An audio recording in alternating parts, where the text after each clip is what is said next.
Now that I have the first part of the paint job complete, I'm going to start extending the overhangs on the house. So let's take a look at what's going on there, and then we'll get to work. And I'm not going to be able to film this quite as much as I normally film stuff, as I need to hurry up and get this done. It's going to be kind of tricky, and I'm not going to be able to run up and down a ladder a bunch of times, turn the camera on and off. So you're sort of going to get to see what I start with and what I end up with. So that's what I'm starting out with.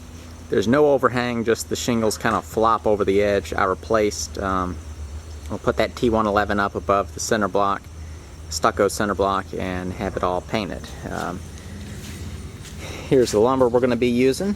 Going to be using 16-foot long 2x4s and 2x6s, and then basically I'm just going to be making a ladder with one side of the ladder made out of a 2x6 and the other side a 2x4, and then they'll be connected with short pieces of 2x4. And what I'm thinking as of right now is I'm going to extend out.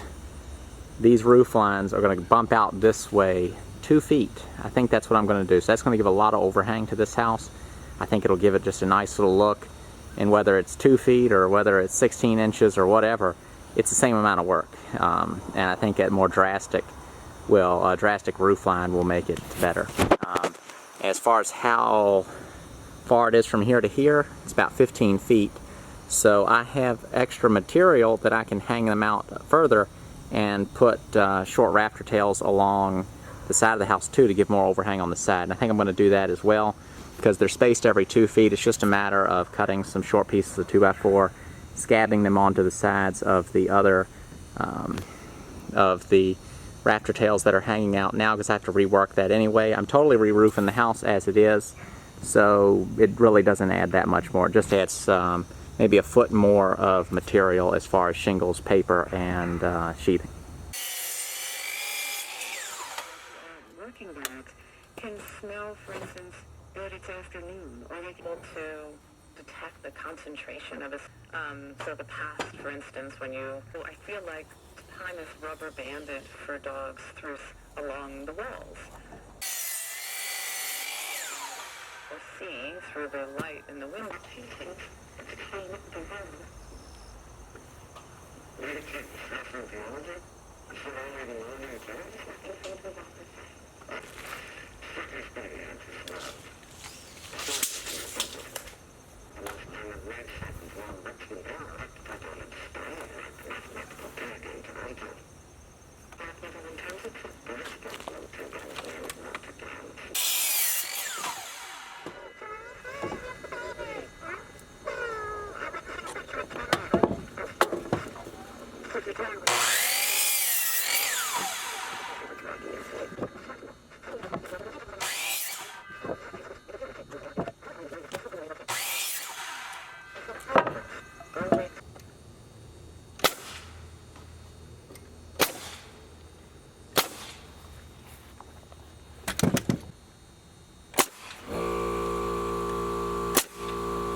Hey, if you enjoyed this video, please consider sharing it with your friends on your Facebook page and so on. You can also click the thumbs up button and leave a comment. If you'd like to learn more about what I'm doing, be sure to visit my channel and watch all my videos. And I have another channel as well called The Homestead Craftsman and a third called Square Inch. And you can get to all those in the description below. Thanks for watching.